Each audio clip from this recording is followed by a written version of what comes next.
Buenas tardes, me da gusto saludarlos y ver que siguen fieles en el Señor, ¿verdad que sí? Pues hemos andado todo este tiempo haciendo la obra de Dios, visitando algunas casas de oración y mirando otros campos donde vamos a iniciar otras casas de oración. Parece que Dios está ahora apuntando hacia Sudamérica, Centro y Sudamérica, y próximamente en Buenos Aires será una ciudad donde habrá una sede de casa de oración, y hay otros países, Venezuela, Colombia, etcétera, donde probablemente, Dios está indicando por ahí que quiere hacer algo. El trabajo es bastante, pero lo hacemos con mucho amor a Dios. Entonces, gracias a Dios porque nos da ese privilegio de servirle, es un privilegio. Entonces, pues estamos aquí y vamos a iniciar una nueva serie. El jueves inicié otra serie aparte de esta. El jueves iniciamos una serie que se llama Las Parábolas de Jesús, para invitarlos a que asistan los jueves a las 7. Y hoy, durante los fines de semana, vamos a tener esta nueva serie que se titula El temor de Dios. Y el tema número 1 de esta serie se titula ¿Cómo vencer el temor? ¿Cómo vencer el temor? Y yo quiero invitarlos a que abran su Biblia en 1 de Juan 4:18. Pone una seña ahí, 1 de Juan 4:18 y Job 28:28. Así es que los hermanos en Sudamérica les mandan saludar. Me preguntaron que qué son los tlacoyos. Y ya tenía yo problemas si enseñarles lo que eran los tlacoyos, las tortas y las no sé cuánto. ¿Vitamina qué, Toño? ¿Té? O si predicarles la palabra, pero... Bueno, me decían, no, entendemos que es comida, pero ¿cómo es? Le digo, ni yo los conozco. Me imagino que es algo por allá por el Estado de México, ¿no? ¿Sí? ¿Esos son los tlacoyos? De Veracruz y todo eso, Veracruz. Bueno. 1 de Juan 4:18. Y también vamos a leer Job 28:28. 2 versículos. Primero leamos 1 de Juan 4:18. Y dice así: En el amor no hay temor, sino que el perfecto amor echa fuera el temor, porque el temor lleva en sí castigo, de donde el que teme no ha sido perfeccionado en el amor. Ahora vamos a Job 28:28. Y dice así: Y dijo al hombre, he aquí que el temor del Señor es la sabiduría, y el apartarse del mal, la inteligencia. Si ponemos atención a estos dos textos, vamos a notar que hay dos usos distintivos del vocablo temor. Uno es negativo y el otro es positivo. El uso negativo que la Biblia menciona acerca del temor es el que lleva castigo en sí mismo, donde aquí temor se refiere a la angustia en el ánimo de una persona. Se refiere al temor que sentimos los seres humanos a sufrir circunstancias adversas, eventos trágicos. Tenemos temor, miedo a sufrir situaciones que nos dañan, situaciones, circunstancias peligrosas, arriesgadas. Todo esto produce temor en la vida del ser humano. Y el lado positivo del temor es el temor a Dios, el de Job 28. Que básicamente el temor a Dios es un respeto profundo a Dios. Es un darle honra por su grandeza, un reconocimiento y adoración por su amor. Es darle reverencia a Dios, respeto por su santidad. Job dijo, he aquí el temor del Señor es la sabiduría. Entonces notamos que tiene dos implicaciones la palabra temor, una positiva y otra negativa. La palabra que se traduce temor en 1 de Juan es la palabra phobos. Y esta palabra es una palabra neutral. Significa que según la forma en que se use, en el contexto en que se use la palabra phobos, que se traduce temor, es el significado que tiene. Por ejemplo, en 1 de Juan que leímos tiene un significado negativo, el temor. Ahí se ve que el temor daña. Pero en Job vemos el lado positivo del temor, que produce reverencia a Dios, produce sabiduría, inteligencia y nos guarda de pecar. Entonces, cuando aparece la palabra phobos, temor, esta palabra puede describir a una persona que es cobarde, miedosa, que es temerosa, por un lado. Pero la palabra temor también describe a un hombre o una mujer que es piadosa, que ama y respeta y honra a Dios. Hoy nos vamos a enfocar en el lado negativo del temor y cómo vencerlo. Porque toda la serie que va a seguirnos, vamos a desarrollar el lado positivo del temor, pero del temor a Dios, que es en sí el centro de la serie. Entonces, nos vamos a enfocar en el lado negativo del temor y cómo vencerlo. Ok.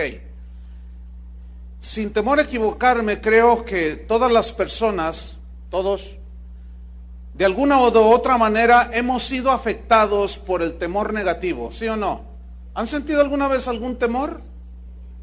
Hay gente que tiene un temor pavoroso al futuro, se sienten inseguros, otros tienen temor de perder su trabajo, y más en estos tiempos, y siempre están pensando en ¿y qué haría si pierdo mi trabajo? Y viven temerosos. Otros tienen temor constante a los desastres naturales, miran a todos lados y por todos lados son desastres naturales. Hay jóvenes que tienen temor al fracaso en el matrimonio y rehúyen casarse. Otros tienen temor a la muerte, que no los deja ni dormir siquiera. Y un etcétera interminable de temores que los seres humanos de alguna u otra manera experimentamos. Y no es para menos, hay muchas razones por el cual, humanamente hablando, los seres humanos estamos temerosos. Por ejemplo, los discípulos, en una ocasión estaba Jesús hablando con ellos y les dijo, ¿ustedes han visto a las aves del cielo? Porque él nos notaba que estaban muy preocupados. ¿Qué comeremos? O sea, está hablando del futuro. ¿Y qué vamos a vestir el día de mañana? ¿Y qué vamos a hacer mañana cuando suba el precio de la gasolina y todo eso? ¿Qué vamos a hacer? Y estaban ellos preocupados, de igual manera como nos preocupamos hoy. Y Jesús les dijo, miren, ¿han visto las aves del cielo? Y ellos, pues sí las hemos visto. Dice, bueno, todas ellas las alimenta vuestro Padre. Hoy en la mañana que venía por Lázaro Cárdenas, vi un espectáculo que pocas veces he visto aquí dentro de la ciudad. Lo que sucede es que había una parvada, no sé si eran millones, no sé cuántos los vieron en la mañana, una parvada de pajarillos, de esos negros. Pero se veía una nube, yo dije, ay, ¿qué es eso? Y como se movía, yo venía bajando por Lázaro Cárdenas y se miraba así, fácil, yo creo que abarcaba más de 1 kilómetro la nube. Era una cosa impresionante. Y se pararon todos ahí aquí en la unidad deportiva López Mateos. Y estaba ahí todo un montón de pájaros, y se oía que cantaban y todo. Ni uno de esos está pidiendo limosna. Ni uno de esos está preocupado qué va a comer mañana, qué va a desayunar, ninguno de ellos. Y Jesús les dijo, ustedes valen más que los pajarillos. Vean las flores del campo. Si Dios las viste así, ni Salomón se vistió así, Dios las viste así, ¿no hará con vosotros mucho más, hombres de poca? Y se lo sabe. Fíjese, se sabe el texto, pero ¿cuántos les falta la fe y están preocupados por el futuro? Ahí nos damos cuenta de una cosa, que los temores a los hijos de Dios desgraciadamente también nos inundan. Cuando somos presas del temor negativo, somos atormentados, hermanos. Desfallecemos ante el temor. Nos sentimos intranquilos, inseguros. Y vamos a ver 3 razones del por qué aún los cristianos caemos prisioneros del temor negativo. Pero vamos a ver también cómo la Biblia nos dice acerca de cómo vencer ese temor negativo. La primera razón del por qué caemos prisioneros del temor negativo es por falta de fe. Por falta de fe. Por falta de confianza en Dios. Y si la hierba del campo que hoy es y mañana se echa en el horno, Dios la viste así, ¿no hará mucho más a vosotros, hombres de poca fe? ¿Cuál es el asunto allí del afán desmedido, del temor del mañana, del qué voy a comer, qué voy a vestir? Falta de fe. ¿Y qué es fe? La definición más sencilla de fe es confianza total en Dios. Eso es fe.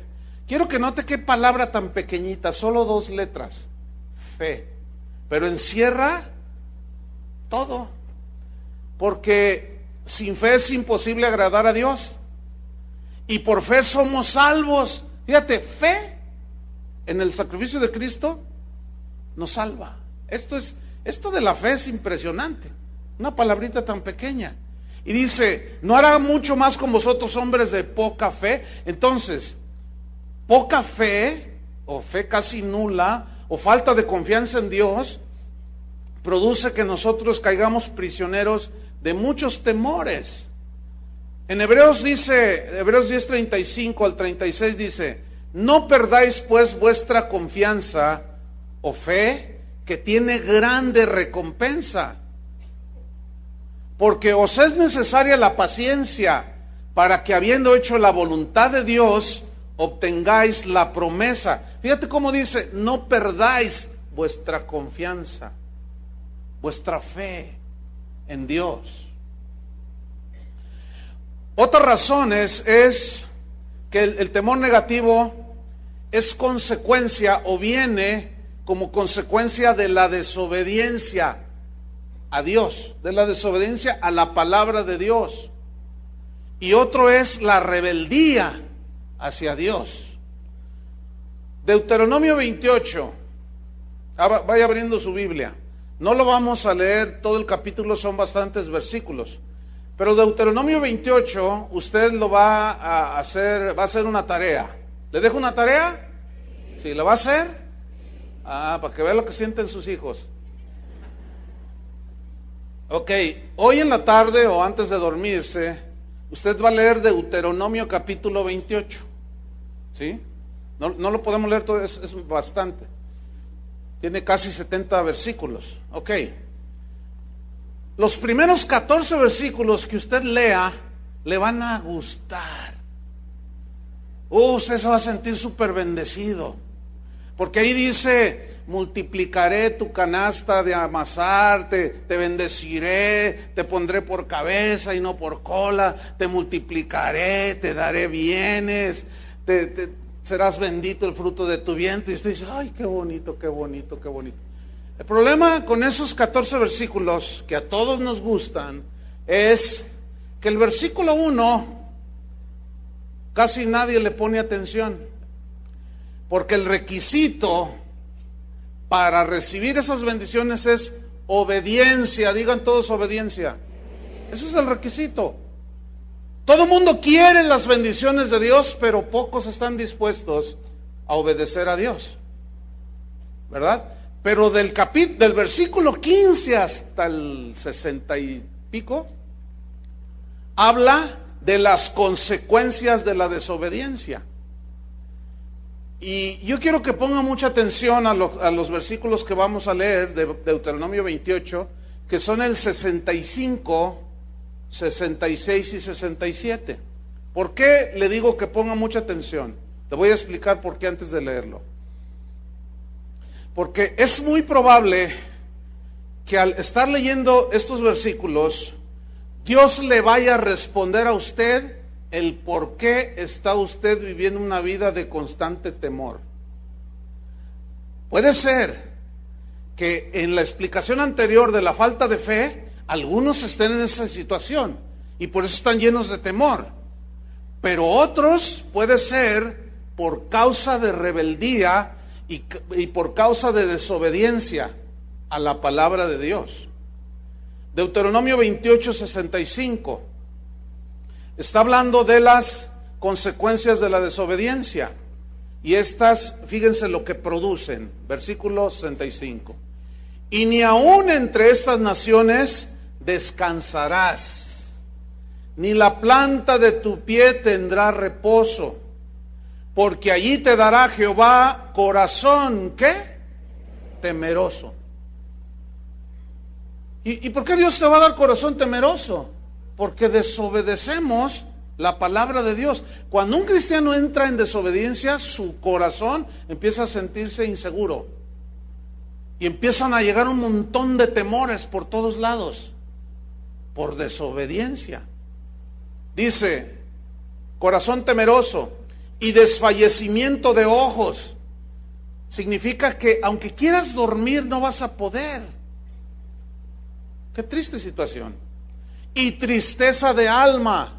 Hoy se conoce como depresión.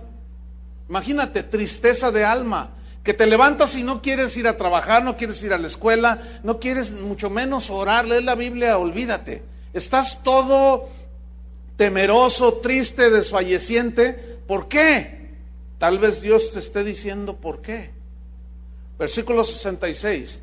Y tendrás tu vida como algo que pende delante de ti. O sea, que estás tan inseguro que dices, ay, si me muero, sientes como que la muerte está muy próxima, que todo se puede terminar en un momento. Dice, sigue diciendo, y estarás temeroso de noche y de día. Qué situación tan más lamentable. Y no tendrás seguridad de tu vida. Versículo 67. Por la mañana dirás, ¿quién diera que fuese la tarde? Y a la tarde dirás, ¿quién diera que fuese la mañana? Por el miedo de tu corazón con que estarás amedrentado y por lo que verán tus ojos. Noten que el miedo, el temor, viene como consecuencia de, ¿qué? Desobediencia y rebelión a Dios. Probablemente Dios ha estado hablando a tu corazón día tras día de algunas cosas que tienes que ajustar, otras cosas tienen que ver con el pecado. Y seguramente Dios ha estado hablando a tu vida, deja esto, y tú no lo has dejado. Entonces, poco a poco te has ido inclinando hacia esta situación. Por más que luchas y pides oración, no tienes paz en tu corazón. Te levantas y como si no durmieras, te levantas todo cansado, todo sin ganas de nada, te sientes triste, deprimido y dices, ay, ya Dios me abandonó. Y al primero que le echas la culpa de tu desobediencia es a Dios. Qué triste situación. Entonces cada uno analice cómo está su corazón. ¿Tienes completa paz o hay inseguridad? Hay temores, miedos. Por otro lado, el temor negativo tiene otro aspecto. Negativo, por supuesto. Y es que el temor es contagioso. ¿Se acuerdan cuando el asunto de esa gripe influenza? ¿Cómo había un montón de medidas de higiene para prevenir el contagio de esa gripe agresiva? Y que lávese las manos y que no le salude y que de mano a la persona y láveselas cada rato y póngase antibacterial y no le dé beso y quién sabe cuánta cosa. Todo para prevenir ¿qué? El contagio. Ahora, cuando usted habla con una persona, que seguramente ha hablado con alguna, si es que usted no es el que está en esa situación, y usted habla con una persona que está insegura, no tiene paz, no está descansada, no siente la seguridad aunque viene a la iglesia, y está toda así, mira, de mírame y no me toques, y empieza a hablar con usted. Si usted no está firme y usted no le habla con la palabra y ubica a esa persona en la palabra de Dios, lo va a contagiar. Y al rato va usted con la otra comadre, ay, fíjate que vino la hermanita Cholita y me dijo que fíjate, ay, sí es cierto, ay, ay, Dios mío, Dios nos ampare, ay, pero es que ya no sabe uno ni qué hacer. Y empiezas con una de temores y se te contagió. Tú ibas caminando bien en los caminos de Dios, pero vino un desobediente o un rebelde o un falto de fe y te contagió. Y empezaste a hablar igual que él, con falta de fe, en rebelión. Sí, ahí dice, pero ¿a poco que no sé cuánta cosa? Y te comenzaste a rebelarte. En ese momento entraste en una situación bien peligrosa, de desobediencia y de rebeldía, y de falta de fe. Y los temores comenzaron a llegar. Y empezaste a decir, ¿y si me corren del trabajo? ¿Y si mi hijo se mete a las drogas? ¿Y si mi hija se la roban? ¿Y si me secuestran? ¿Y si me esto? Una de temores que vives una vida miserable. Lo más triste de esto es que Jesús, diciendo que vino a darnos vida y vida en abundancia, esa vida en abundancia se refiere a la vida espiritual de calidad, porque la vida del hombre no consiste en la abundancia de los bienes materiales que posee. Cristo no se refería a ese tipo de vida que hoy enseñan algunos. Se refería a la calidad de vida espiritual que tú vives en tu hogar y en tu interior. ¿Hay paz en tu hogar? ¿Hay armonía en tu hogar? No estoy diciendo que no haya problemas, los hay, pero cuando los hay pides perdón y se restablece la paz. ¿Cómo viven? Alguien ha dicho, no, nosotros vivimos como perros y gatos, nomás peleándonos. No hay paz, ¿verdad? La señora toda insegura y gana más y pide otro aumento y quiero más y quiero más. Y el otro, ya no doy más, dice el otro pobre. Pues me voy a meter a trabajar. Y los niños, pues ahí se los dejamos a la vecina. Es que si no, ¿qué vamos a hacer? Y es horrible, hermanos, esa vida. Pero lo más terrible es que cristianos entren en ese nivel tan paupérrimo de vida espiritual. Es increíble que muchos cristianos estén contagiados. También la rebeldía se contagia, también la desobediencia se contagia, y se contagia la falta de fe. Hay una historia en Números 13, si va buscando su Biblia, usted la va a abrir en el capítulo 14 de Números. Números 14, pero déjeme narrarle así brevemente. Esta luz está fallando, ¿no le hace que la apaguen? Mejor, porque ya parece que estamos en el aeropuerto. Entonces me hago así un poquito, así, ahí está, ¿verdad? Entonces, Números 13, allí narra una historia muy interesante.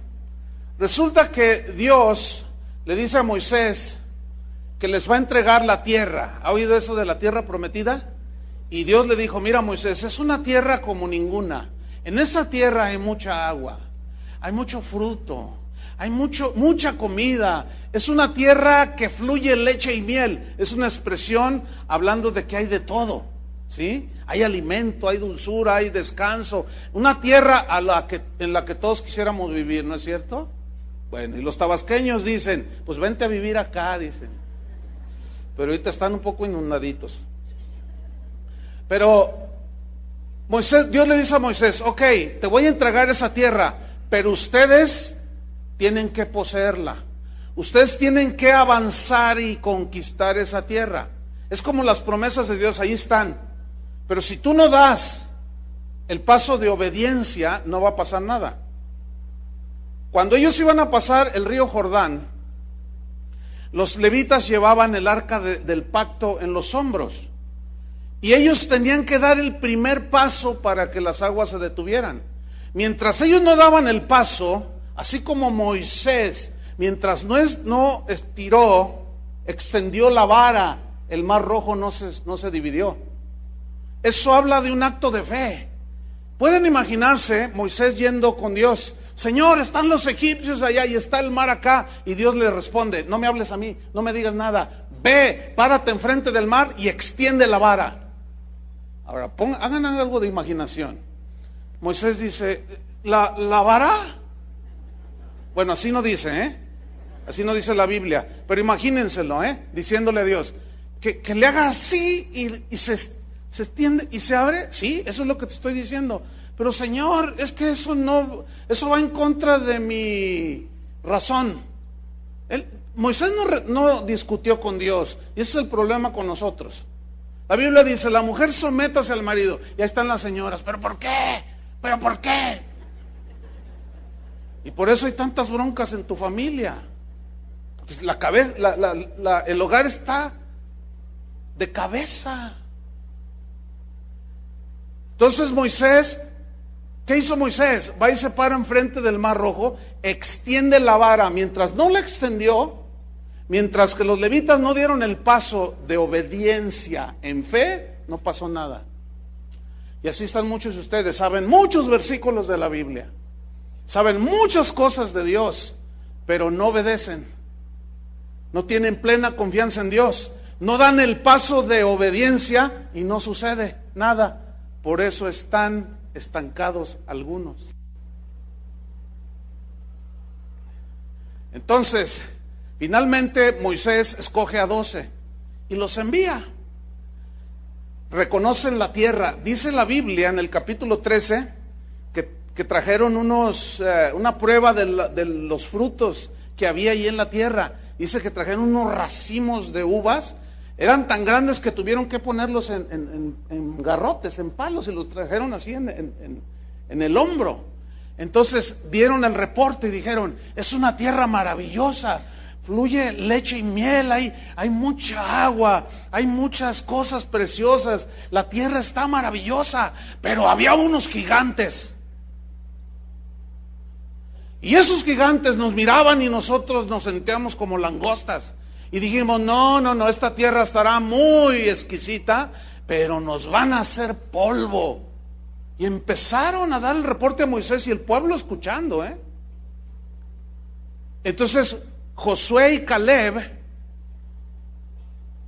dijeron algo diferente, el reporte de ellos era diferente.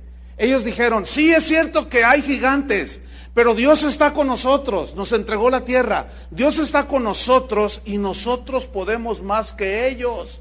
Y los otros, pero no, es que si vamos, nos van a hacer polvo. Y estaba ahí, fíjense, la rebeldía, la desobediencia, el temor estaba siendo contagiado en toda la congregación de Israel. Y vamos a ver el capítulo 14, ¿qué sucedió? Porque decía, no, sí es muy buena la tierra, pero es tierra que traga a sus moradores. Entonces la gente, mira lo que hicieron en el capítulo 14, versículo 1. Dice, entonces toda la congregación gritó y dio voces, y el pueblo lloró aquella noche. Ahí estaban todos llorando, fíjate nada más. Y se quejaron contra Moisés y contra Aarón, todos los hijos de Israel. Y les dijo toda la multitud, ojalá muriéramos en la tierra de Egipto o en este desierto, ojalá muriéramos. No, qué pueblo de Dios tan más victorioso. Ojalá muriéramos, decían. ¿De qué sirve haber salido de Egipto? Fíjate el versículo 3. ¿Y por qué nos trae Jehová a esta tierra para caer a espada? Fíjate, le están atribuyendo a Dios. ¿Por qué Jehová nos trae a esta tierra para caer a espada? Y que nuestras mujeres y nuestros niños sean por presa. Y preguntaban, ¿no sería mejor volvernos a Egipto?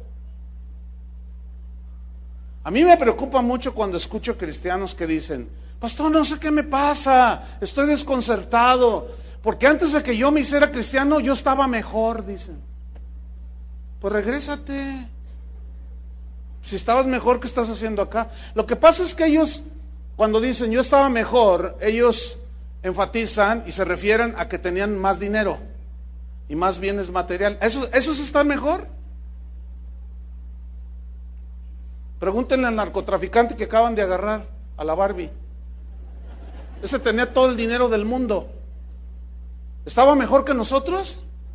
Hermanos, ese es el punto, que muchos nada más piensan en lo terrenal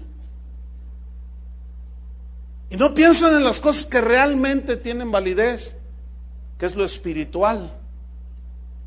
Entonces decían, no sería mejor volvernos a Egipto, versículo 14:4.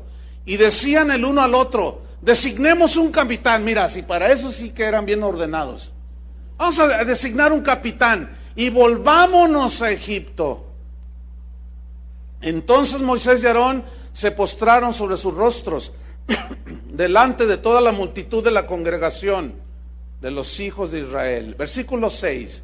Y Josué hijo de Nun y Caleb hijo de Jefone, que eran de los que habían reconocido la tierra, rompieron sus vestidos y hablaron a toda la congregación de los hijos de Israel diciendo, la tierra por donde pasamos para reconocerla es tierra en gran manera buena. Mira, hermano, las riquezas espirituales que Dios nos ofrece son en gran manera buenas. Son las cosas que no se pueden comprar con dinero, como la paz. ¿Sí o no? La seguridad en Cristo, eso no se puede comprar. Es bueno en gran manera. Y esa tierra, ellos la estaban despreciando por miedosos, porque no querían dar el paso de fe porque vieron gigantes. Entonces dice, esa tierra es en gran manera buena. Versículo 8. Si Jehová se agradara de nosotros, Él nos llevará a esta tierra y nos la entregará. Tierra que fluye leche y miel. Aquí está el punto en versículo 9. Por tanto, no seáis rebeldes contra Jehová. ¿Por qué estaban llenos de temor? Porque se rebelaron contra la palabra de Dios. No creyeron la palabra de Dios. Mientras Dios les dijo, yo les entrego la tierra, ellos dijeron, no, hay muchos gigantes. Es increíble.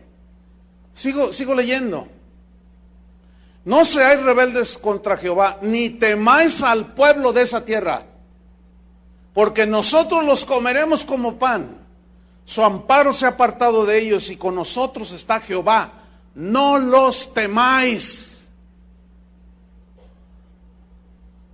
Ahí está, el temor negativo los había envuelto, los había abrazado y estaban llenos de temores. ¿Por qué? Por rebelión, por rebeldía, por falta de confianza en Dios. Versículo 10, mira, después de que dicen esto, mira cómo reaccionan.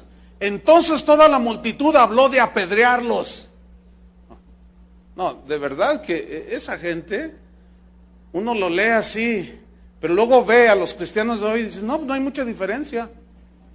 No hay mucha diferencia. Porque el que predica el evangelio, la sana doctrina es aquella que te lleva hacia Dios, que te impulsa a obedecer a Dios, a amar a Dios sobre todas las cosas, a serle obediente. Esa es la sana doctrina. Pero a muchos no les gusta oír la sana doctrina. Les gusta oír cosas que alimentan su ego y que les enseñan a obtener las cosas de este mundo. Entonces, cuando viene la verdadera riqueza espiritual que alimenta, te dicen de todo. Y aquí hablaron de apedrearlos. ¿Por qué los iban a apedrear? Porque en realidad ellos nada más estaban viendo su propio gusto. Pero el temor era más grande que la fe. Y eso los llevó a rebelarse y a la vez era un círculo vicioso. Es muy probable que la condición en la que algunos de ustedes estén, de intranquilidad, de insatisfacción, sea producto de la desobediencia. Porque leen la Biblia, oyen la palabra de Dios, estudian inclusive la palabra de Dios y no la ponen por obra. O sea, nada más se queda en el terreno del conocimiento. Ya veremos un poquito más adelante eso. Entonces hablaron de apedrearlos. Pero la gloria de Jehová se mostró en el tabernáculo de reunión a todos los hijos de Israel. Y ni así, fíjate. Ahora, fíjate el versículo 11. Y Jehová dijo a Moisés, mira lo que le dijo, pon atención. ¿Hasta cuándo me ha de irritar este pueblo? ¿Qué sucede cuando alguien que dice que es su hijo desobedece a Dios? Mira, te lo voy a responder con esto. Cuando tú le dices a tu hijo una vez, 2 veces, cierta orden y no la hace, ¿cómo reaccionas tú? Con enojo, ¿no es cierto? Y con molestia. Es la tercera vez que te lo dije, y ya. ¿Sí o no? Bueno, si un padre, ¿qué padre es aquel que su hijo no disciplina? ¿Cuánto más Dios? A sus hijos. Entonces, ¿qué está haciendo? Está diciendo Dios, ¿hasta cuándo me ha de irritar este pueblo? Y todavía hace una pregunta, ¿hasta cuándo no me creerán? ¿Ven? ¿Hasta cuándo no me creerán? Hay gente que dice, que va a las iglesias y dice, se me hace que ya Dios me abandonó. Se te hace. Fíjate nomás, qué frase tan llena de fe, de convicción. Se me hace que ya Dios me abandonó. Sí, ¿y por qué? Pues es que le pido y no pasa nada. Es que el cristianismo no es le pido. Eso no es el cristianismo. Eso es la religión de los santos pediches. Eso no es el cristianismo. El cristianismo es obediencia a Dios. Amar a Dios sobre todas las cosas. Obedecerle a Él. Y sí oramos y pedimos. Pero a veces nos responde y a veces no. Y si nos responde, pues qué bien. Y si no, ¿qué? Pues también debería de ser, ¿no? El problema es que no lo vemos así. Entonces decimos, es que yo oro y le pido y Dios no me contesta. Es que Dios a mí no me oye. Ya no me quiere, dicen. Qué triste es oír hablar así a los hijos de Dios. Y Dios se molesta, se enoja. ¿Hasta cuándo me creerán? Y la misma pregunta nos hace el Señor, ¿hasta cuándo me van a creer? ¿Hasta cuándo me vas a creer que si no respetas a tu esposa, yo no escucho tus oraciones? ¿Qué nos dice eso, Pedro? Que trates bien a tu esposa para que tus oraciones no tengan estorbo. Entonces, como las oraciones no llegan, pues no hay nada. Y tú te sientes todo y ay, Dios mío, ¿hasta cuándo me vas a creer? Te dice el Señor. ¿Hasta cuándo?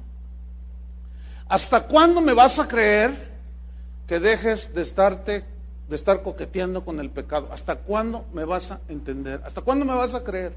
¿Hasta cuándo me vas a creer que yo estoy contigo todos los días hasta el fin del mundo? ¿Hasta cuándo me vas a creer? Pero es que no te siento. Es que el cristianismo no es de sentir. El cristianismo es de fe, de creer y obedecer. Eso es el cristianismo, hermanos. Y Dios estaba enojado.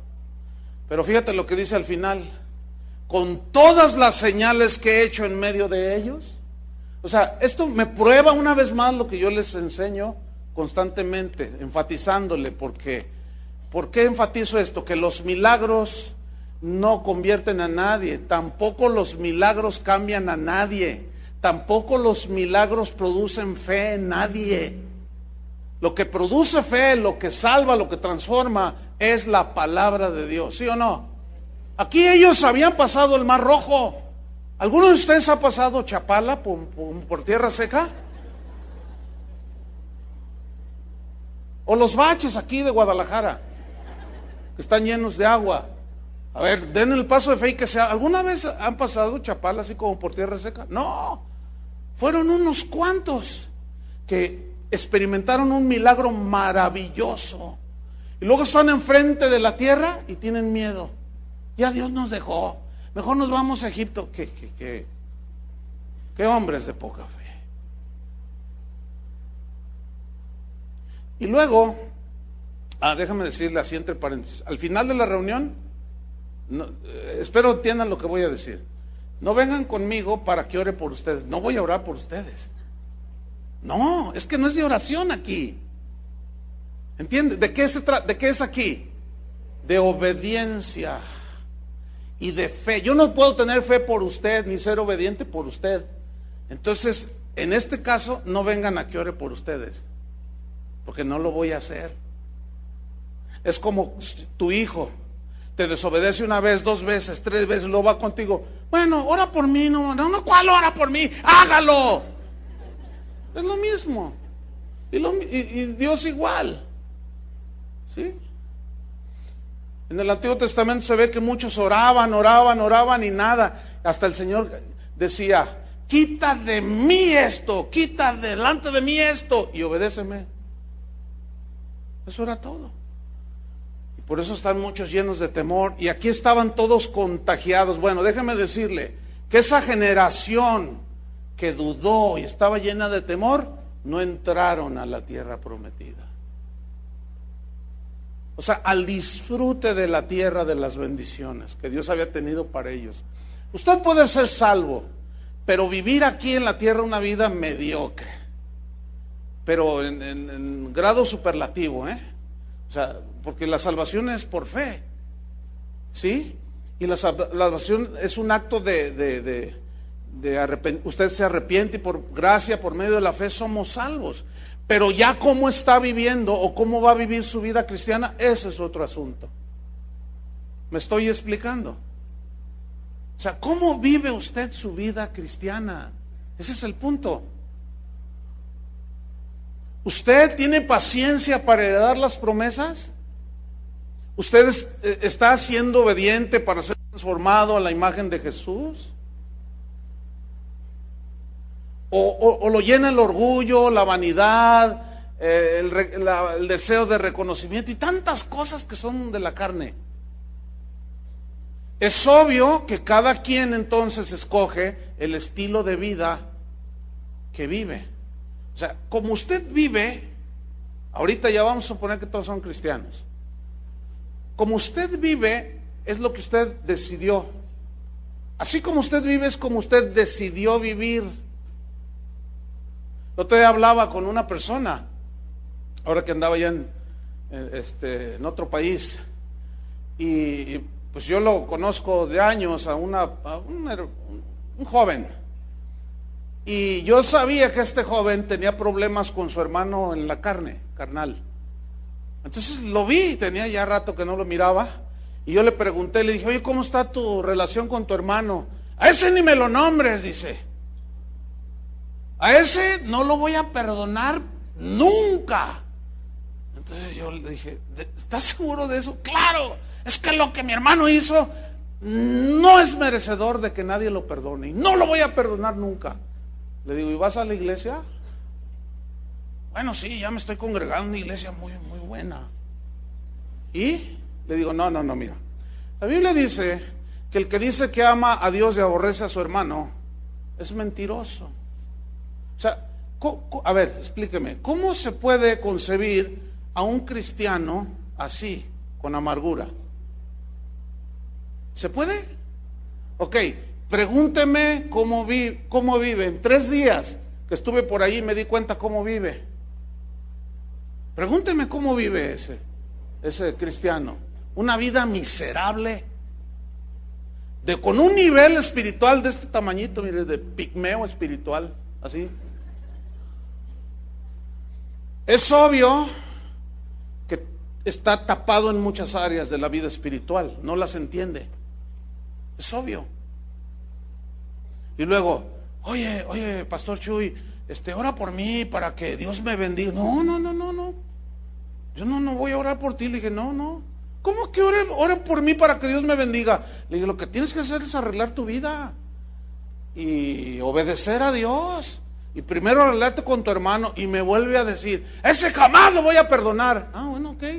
¿Y qué dice el Señor? Si no perdonáis de todo vuestro corazón a los demás sus ofensas, tampoco vuestro Padre te perdonará. ¿No dice así? Está bajo las consecuencias de la desobediencia. Ahora, pregúntenme si está lleno de temores.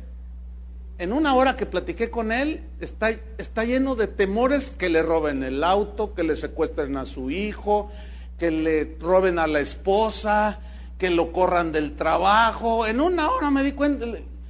Casi los contaba yo, 17 temores, 18, 19, 20, 21. Pero yo tenía una coraza alrededor de mí para no contagiarme. Pero ¿saben qué sucedió? Llegó un momento en que ya le dije, bueno, ahí nos vemos. No, espérate, le dije, no. ¿Saben que yo ya no le dije nada de la palabra de Dios? ¿Saben por qué? Porque la Biblia dice, no le eches las perlas a los cerdos. Esto es muy fuerte. Las perlas son las riquezas del Evangelio. No sea que las pisoteen y después se vuelvan en contra tuya. A los discípulos les dijo, ya, no les diga nada, ya. Sacudan el polvo de sus pies. Y me levanté y le dije, bueno, ahí nos vemos. Oye, pero no. Oye, ¿cómo puedes estar hablando con alguien que dice, yo nunca voy a perdonar a mi hermano? ¿Cómo puedes seguir hablando con él? No. Dice, no, ahí nos vemos. Y no oré por él. Porque no es un asunto de oración, ¿entienden?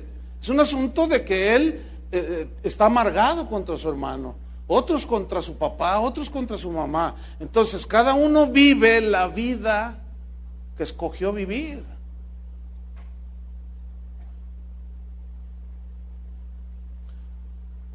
Pero hay algo tremendo en el temor negativo. Es tan destructivo que inclusive a algunos les impide salvar su alma de la condenación del infierno. Abran su Biblia en Apocalipsis 21, versículo 8. Y con mucha atención vamos a leer este versículo, Apocalipsis 21, 8.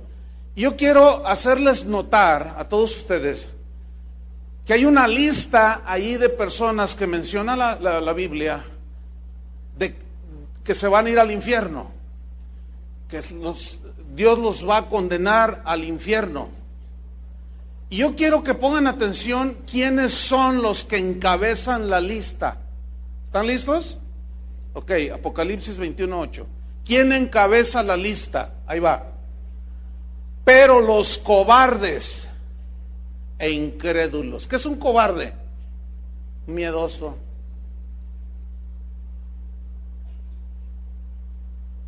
Hay algunos que tienen miedo a decirle a su compadre que ya son cristianos. Otros tienen miedo de que su esposa sepa que ya se hicieron cristianos. No, me corre, me golpea con la cacerola. Otros dicen, no, si mi papá sabe que yo me hice cristiano me va a desheredar, yo no le voy a decir nada. Escuchen bien, Jesús dijo, cualquiera que me confesare delante de los hombres, yo le confesaré delante de mi Padre. Y cualquiera que se avergüence de mí y me negare delante de los hombres, yo también me voy a avergonzar y lo voy a negar. O sea, el temor, fíjate bien, porque hay temor de decir que eres cristiano y de vivir la vida cristiana y de decirles a tus amigos en la universidad o a tus vecinos que sepan que eres cristiano. Son temores de que me van a ofender, se van a burlar, me van a decir cuánta cosa. Temores. Pero los cobardes, y luego dice, incrédulos. ¿Qué es un incrédulo? Que no cree, que nunca tuvo confianza en Dios, que nunca creyó, aunque venía a la iglesia, nunca creyó lo que la Biblia decía. Pero los cobardes e incrédulos, y luego sigue la lista, los abominables, los homicidas, los fornicarios, los hechiceros, los idólatras y todos los mentirosos tendrán su parte en el lago que arde con fuego y azufre, o sea, el infierno. Ahora, lo que me llamó la atención a mí de este versículo es que la lista la encabezan los que no tienen confianza en Dios, los que no creen y los miedosos, los cobardes. Entonces, el miedo, ¿hasta dónde nos puede arrastrar? Ahora bien, aquí entramos en lo que realmente nos interesa a nosotros ahora. ¿Cómo vencer el temor negativo? ¿Cómo vencerlo? Porque es muy probable que muchos estemos envueltos ya en estos temores.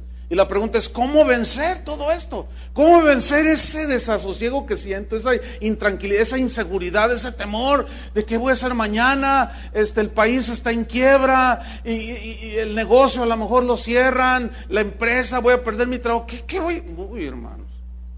¿Saben? El mundo, Jesús dijo que los hombres, cuando vean las potencias de los cielos, las señales en el sol, en la luna, dice, los hombres desfallecerán por el temor en sus corazones. O sea, en realidad miras alrededor y no está para menos, El asunto aquí en que la diferencia entre ustedes que están aquí y los que están afuera, que no son creyentes, la gran diferencia es que tú eres creyente. Bueno, eso se supone, ¿o no? Vamos a creer que sí son. Ok. Entonces, ¿qué hay que hacer? Ok, yo creo, pero tengo miedo. Tengo temores. Tengo miedo de que mi hijo se vaya a las drogas, de que mi hija la secuestre el mochaorejas. Tengo miedo de todo. Y como tengo miedo de todo, celo al marido, celo a la esposa. A mis hijos los tengo aquí, no te me muevas de aquí porque te roba el chamuco y el chupacabras te chupa la sangre. Tienes temor de todo, hermanos. Déjenme decirles algo. ¿Saben que en Centroamérica y parte de Sudamérica hace años ya que es muy común que secuestren pastores? ¿No sabían eso? Bueno, ya ahora ya lo saben. Bueno, ya está llegando acá a México. ¿Y saben cuál es la onda con los delincuentes? Que dicen, a ver, ¿cuánta gente tiene? No, pues que se cooperen entre todos. Así le hacen, no, eso es en serio. Y ya ha habido secuestros, hermanos. En la Ciudad de México acaban de secuestrar al hijo de un pastor. Dice, ¿cuánta gente tienes? Por cabeza 1,000 pesos. Y claro, los pastores, ¿de qué creen que platicamos el otro día? Oye, ¿ya sabes que están secuestrando? Sí, ya lo sabía. Una vez en Guatemala, llegué a una iglesia a predicar, iba en el auto con el pastor, y cuando llegamos, yo pensé que habíamos llegado a la comisaría, porque estaban un montón de vigilantes, escúcheme bien, con AR-15, con cuernos de chivo así. Yo le dije, oye, ¿qué es aquí? Aquí en la iglesia, hermano. Le dije, ¿aquí en la iglesia? Y lo dice, no, hermano, es que a lo mejor tú no estás informado, dice. Es más, de hecho, yo debo traer una escolta. El gobierno me dice, pastor, tiene que traer escolta. Dice que aquí secuestran, Chuy.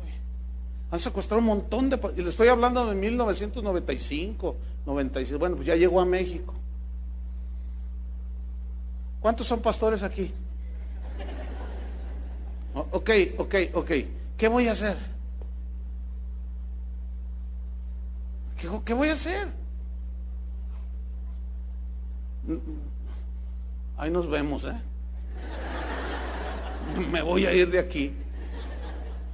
¿Qué? O sea, esto es algo ya directo.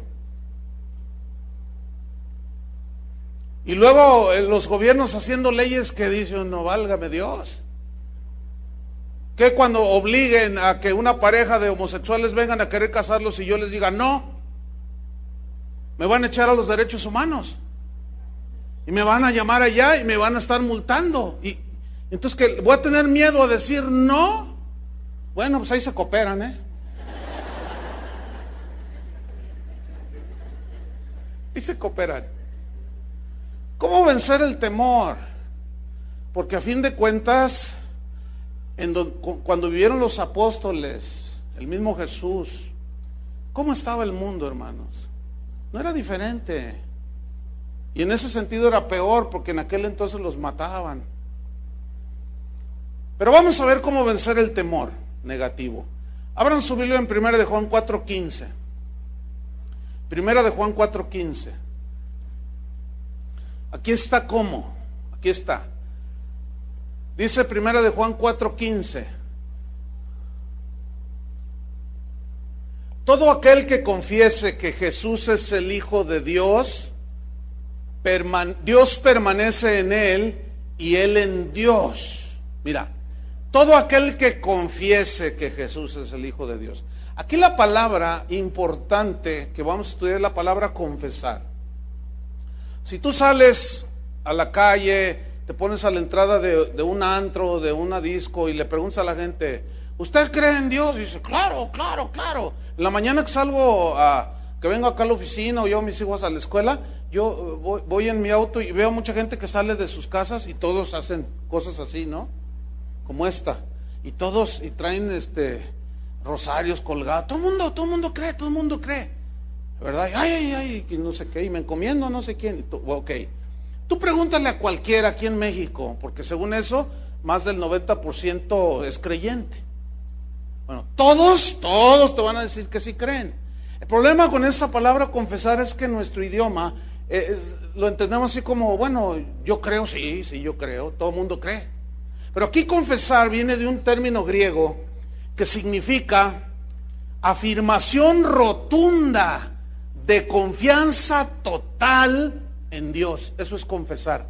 O sea, cuando yo digo, yo creo que Jesús es el Hijo de Dios, estoy diciendo, yo creo que es el único que me salva. Él es mi salvador, Él es mi protector, Él es mi sustentador, Él es mi guía, Él es mi escudo. Ahora, cuando yo digo, Él es mi sustentador, esa confesión es una plena, según el término en griego, es una plena y total y rotunda confianza en Dios de que Él me va a suplir. Yo te he hablado con un hermano aquí en la congregación, 6 meses y no he encontrado trabajo. Y me dice, pastor, pero tengo mucha paz. Dice, Dios sabe que yo he repartido currículums por todos lados, dice. Y sabe una cosa, pastor, dice, tenemos una confianza total en Jesús, una confianza total en Dios. Le voy a decir algo, pastor, le testifico. En 6 meses, sin trabajar, no nos ha faltado qué comer. Pago la renta. Yo no sé, no quiero ni preguntar cómo es que Dios lo está haciendo. Simplemente lo estoy viviendo, lo estoy experimentando. Eso es lo que significa confesar, ¿entendieron? Eso es lo que significa confesar. Una afirmación rotunda y contundente de plena confianza en Dios. Pero ¿qué sucede? Somos cristianos, leemos la Biblia, vamos a la iglesia, se nos atora el asunto por allí, tenemos una necesidad, alzaré mis ojos hacia mi compadre, porque mi compadre me va a ayudar. Alzaré mis ojos hacia los montes de piedad. Y miren, escúchenme, sí, se ríen y suenan así como simpaticones, de simpático no tienen nada, porque la realidad es que dicen que tienen fe, decimos que tenemos fe, se nos atora un poquito el asunto y vamos y le pedimos al faraón, vas y le pides al banco, o sea, al faraón, vas y le pides un préstamo para salir del hoyo. Uy, pues cuánta fe, compadre. ¿Sabes que eso ofende a Dios? Porque antes, escúchame bien, de ir con quien sea, tienes que ir con quién. ¿No soy yo Dios de cerca y de lejos? ¿Que no es mía toda la tierra? ¿Qué te falta? ¿Por qué tienes que ir allá? ¿Por qué vas acá? Me ofendes. Eso es lo que el Señor dice. Y me molesta, y me enoja, me irrita. ¿Hasta cuándo me vas a creer? Entonces, al no creerle, al vivir así, estamos llenos de temor. Entonces dice, todo aquel que confiesa que Jesús es el Hijo de Dios, fíjate, Dios permanece en él y él en Dios. Y nosotros, dice, fíjese, pongan mucha atención, vean su Biblia. Y nosotros hemos conocido y creído. Son 2 cosas diferentes. Todo mundo conoce, pero aquí creer es tener una plena y total confianza en Dios. Hemos conocido y creído. Ahora, ¿qué? El amor. Hemos conocido el amor y hemos creído el amor que Dios tiene para con nosotros. ¿Dónde se mostró ese amor? En la cruz. Mas Dios muestra su amor para con nosotros, en que siendo aún pecadores, Cristo murió por nosotros. Y a mí me preocupa escuchar a cristianos que dicen, a mí Dios no me ama. Me preocupa. Porque es decirle a Dios, cuando tú le dices a Dios así, o cuando tú dices a alguien, es que a mí Dios no me ama, tú estás diciendo, para mí el sacrificio de Cristo no vale nada. Eso es lo que en realidad está diciendo una persona que dice, a mí Dios no me ama. ¿Quieres ver el amor de Dios? Mira a Cristo en la cruz.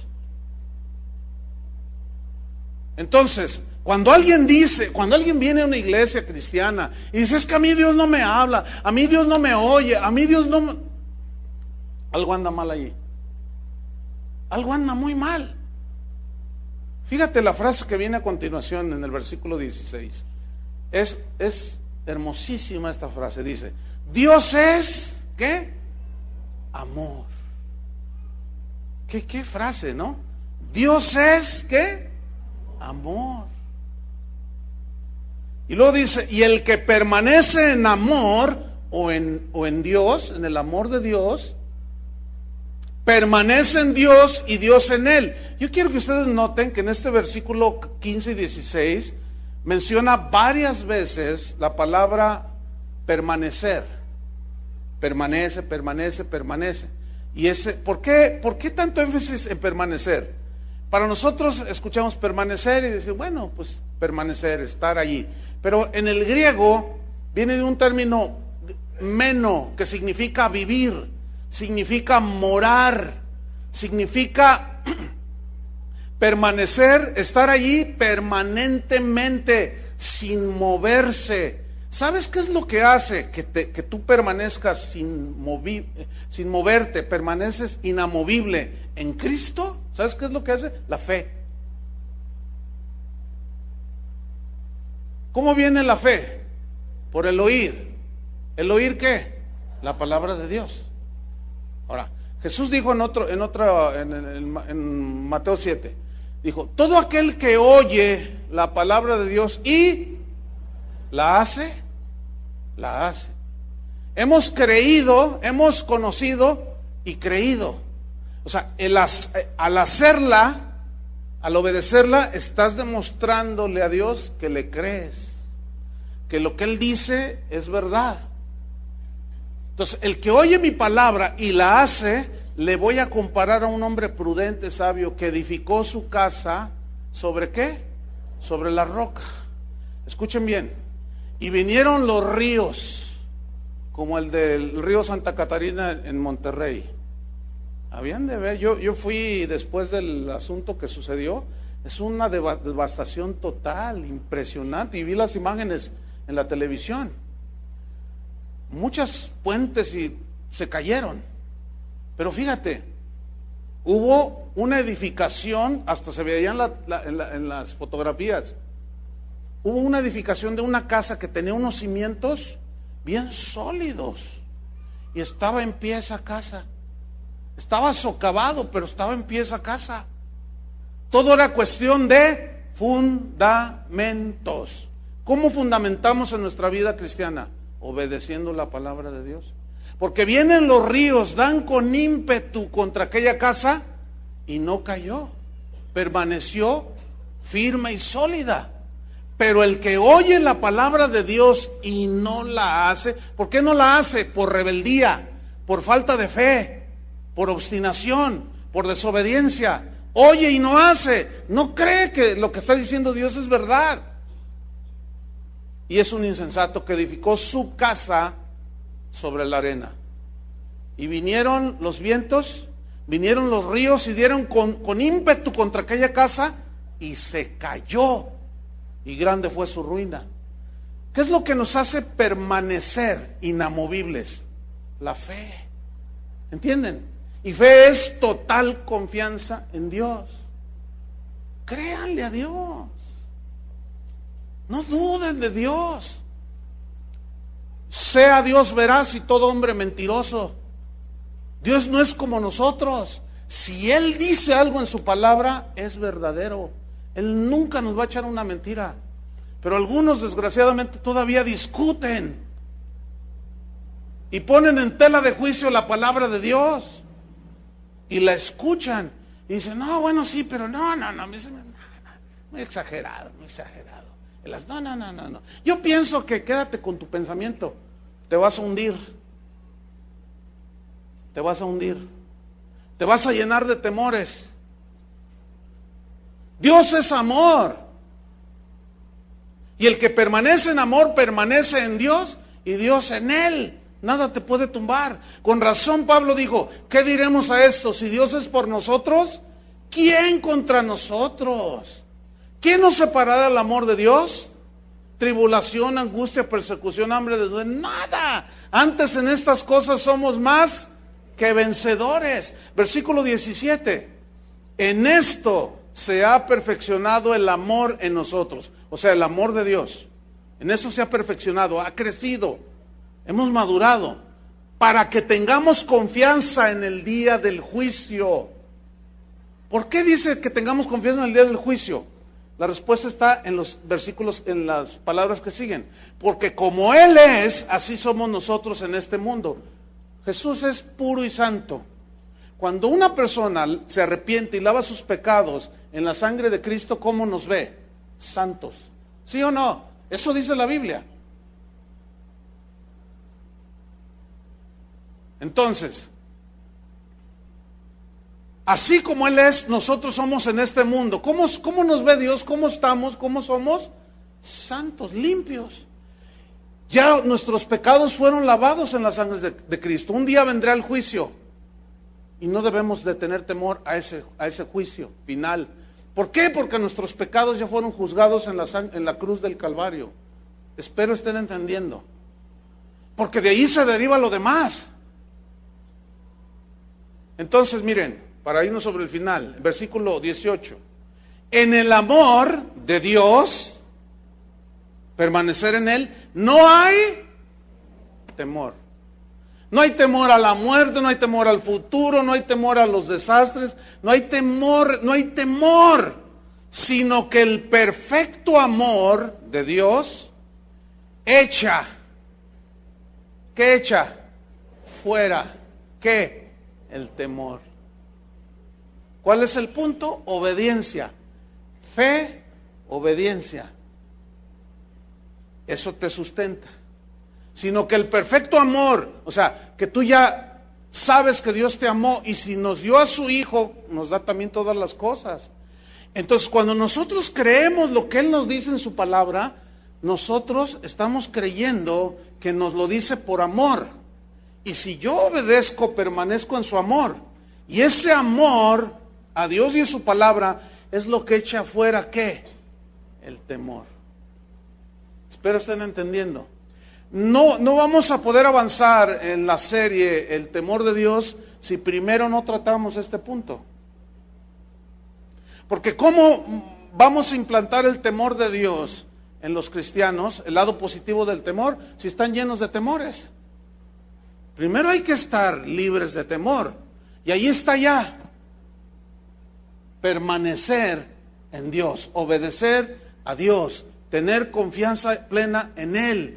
El perfecto amor echa fuera el temor porque el temor lleva en sí castigo, de donde el que teme no ha sido perfeccionado en el amor. ¿Cuántos reconocen que necesitamos seguir siendo perfeccionados en el amor? O sea, crecer todavía más. Pero no va a pasar nada, escúchenme bien, si no hacemos como Moisés, dar el primer paso de obediencia en fe. Entonces necesitamos descansar plenamente en el amor de Dios para erradicar el temor negativo de nuestros corazones. El Señor, Pablo decía, no habéis recibido el espíritu de esclavitud para estar otra vez en temor. Hemos recibido un espíritu que nos ha liberado. Si no han recibido el espíritu por el cual clamamos, Abba, Padre. Terminamos leyendo Salmo 121. Abra su Biblia. Entonces, hemos visto cómo el lado negativo del temor destruye. Nos destruye, hermanos. Pero el perfecto amor echa fuera el temor.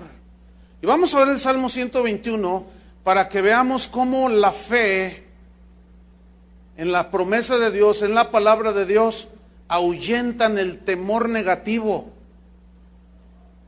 y produce seguridad, confianza en Dios. Salmo 121, versículo 1 dice: alzaré mis ojos, ¿a dónde? A las alturas, a los montes. ¿De dónde vendrá mi socorro? Está buena esa pregunta, ¿no? A ver, yo se las hago ahora. ¿De dónde viene tu socorro cuando estás en una necesidad? De tu compadre, de tu papá, de tu mamá, del gobierno. ¿De dónde viene tu socorro? Bueno, aquí el salmista dice: mi socorro viene de Dios. Pregunto, ¿de dónde viene tu socorro? Bueno, del salmista él respondía: mi socorro viene de Dios. No dice que viene del psicólogo, no dice que viene del pastor, no dice que viene del compadre, no dice que viene del Monte de Piedad, no dice que viene del Banco Santander, no dice nada de eso. Ahora, que Dios use a todos esos, ese es otro asunto. Pero ¿de dónde viene mi socorro? ¿Del tuyo? ¿El mío? ¿De dónde viene? Bueno, cada quien tiene una respuesta. ¿Sí?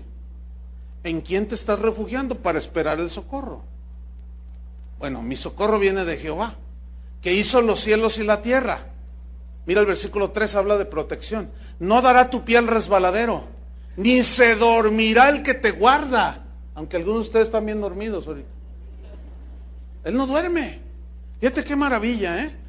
Tú te duermes y pierdes la noción de lo que está a tu alrededor. Dios no duerme. Fíjate lo que dice en el versículo que sigue. El 4, he aquí no se adormecerá ni dormirá el que guarda Israel. O sea, no estará cabeceando así, como algunos de ustedes están cabeceando así. No, Dios no hace eso. Él está despierto. Él no es hombre como nosotros, no es humano. Él no necesita dormir y siempre está al pendiente de sus hijos. Mira lo que dice: Jehová es tu guardador, tu protector, tu cuidador. ¿Quién es Dios? ¿Quién te va a cuidar? ¿Lo que traes colgado aquí en el pecho? Utiliza más la razón, el sentido común. ¿Cómo una cosita de oro, de plata me va a proteger? Digo, sean más inteligentes. O me va a proteger. ¿Qué me va a proteger? ¿Quién es el que protege a sus hijos? Dios. ¿Qué más dice? Jehová es tu guardador. Jehová es tu sombra, tu mano derecha. ¿Se acuerdan que Jesús dijo: yo estoy con vosotros todos los días hasta el fin del mundo? Esto va de la mano con esa frase: Jehová es tu sombra, tu mano derecha. ¿Cuántos alcanzan a ver que hay una sombra detrás de mí? Que los focos, los que están arriba tal vez la verán mejor. Hay una sombra que está de este lado, ¿no? Pues, o de este también. Ok. Bueno, yo tengo 3 sombras: el Padre, el Hijo y el Espíritu Santo. Fíjese, yo a donde me mueva, así, ¿me sigue qué? ¿Qué me sigue? O sea, no, por más que, ay, sáquese por allá, quítese de aquí, aunque me agache. O sea, todo movimiento que yo hago, mi sombra lo repite, porque yo proyecto esa sombra. Ahora, esa frase, que el Señor es tu sombra, tu mano derecha, tiene una implicación de que así como tu sombra te sigue a todos lados, a donde te vayas y te muevas, así Dios está contigo. Escúchenme bien, quita ya de tu boca decir que Dios no está contigo. Quita de tu boca, porque estás ofendiendo a Dios gravemente, quita de tu boca decir que Dios no te ama. Párale de decir ya de que Dios no te escucha. Porque Dios está aquí. Es tu sombra. A donde te muevas, Él está allí. Él hizo el cielo y la tierra. Y Él prometió estar con nosotros. Y eso a mí me produce una profunda seguridad. Que a donde yo voy, Él está conmigo. El sol no te fatigará de día ni la luna de noche. Jehová te guardará de todo mal. Él guardará tu alma. Jehová guardará tu salida y tu entrada desde ahora y para siempre. Ahora, en alguna de esas salidas a lo mejor ahí quedamos. Bueno, de algo tenemos que morir. Pero, ¿de cuántas no nos ha librado el Señor? Y para finalizar, Salmo 91, nada más ese versículo 1. Salmo 91, 1. Lo conocemos de memoria, ya ni lo busquen. El que habita al abrigo del Altísimo morará bajo la sombra de lo... ¿Se lo saben, verdad? Entonces, ¿por qué tanto miedo?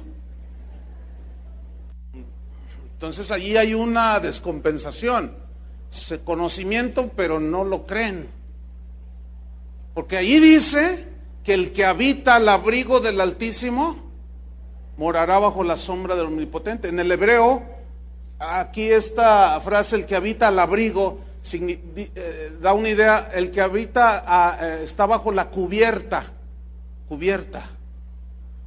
del Altísimo. Es decir, es como eso, déjeme ilustrárselo. Es como un paraguas. Hay un montón de paraguas, ¿no es cierto? Usted empieza a llover y usted compra un paraguas chino de esos de 10 pesos y usted lo acciona así, ¡tá! Y entonces se abre así y luego se hace así. Y usted se moja todo. Es un paraguas barato, mal hecho, no sirve para nada. Es úselo o medio úselo y tírelo. Pero hay otros paraguas. Una vez me prestaron uno, ya ve en tiempo de lluvias, pero de esos paraguas que se ve que era un paraguas de calidad. De esos, me imagino que no era nada baratito, pero era de esos, cuando lo abrí, se abrió casi 2 metros de diámetro. Impresionante. Y con el viento ya mero parecía yo Mary Poppins, así volando así. Impresionante. Entonces yo agarro aquel paraguas y está la lluvia, escúcheme bien, ni los zapatos me mojé. Porque la protección era tal que donde yo iba, ahí estaba la protección del paraguas. ¿Sí? Algunos de ustedes traen paraguas chinos. Están todos mojados, todos empapados, todos un desastre. ¿Por qué?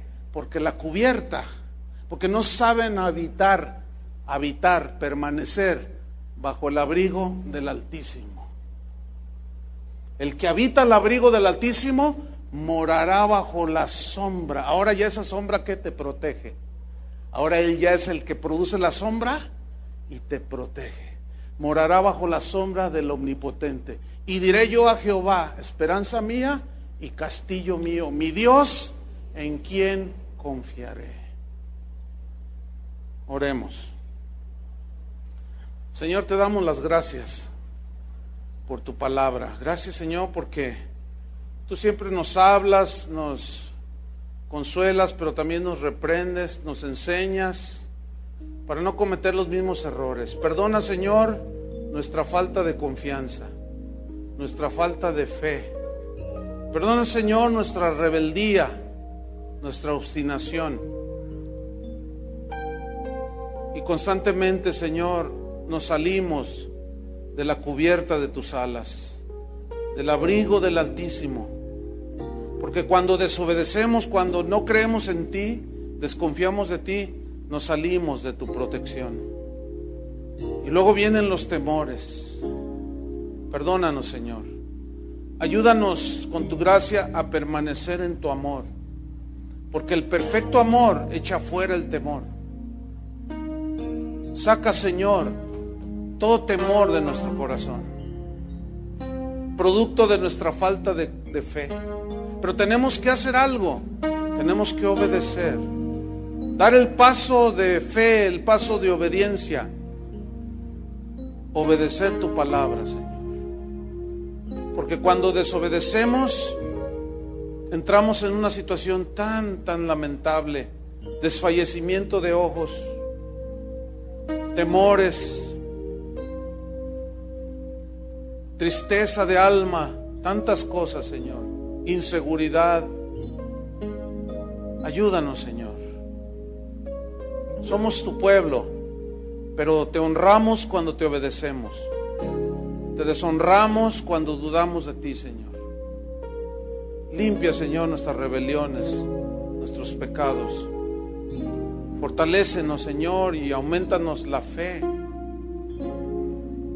Ayúdanos, Señor, con esa fuerza de tu Espíritu que nos impulse a obedecerte, Señor. Produce en nosotros obediencia cuando escuchamos tu palabra, Señor. Fe, confianza en ti, Señor. Para que entonces tu temor, el temor de Dios, pueda ser sembrado en nuestro corazón. Y vivamos en el lado positivo del temor, que es el temor a Dios, el temor a ti, Señor. El respeto, la reverencia, la honra, la confianza en ti, Señor. En el nombre de Jesucristo te damos las gracias, Padre. Amén. Que Dios les bendiga, hermanos.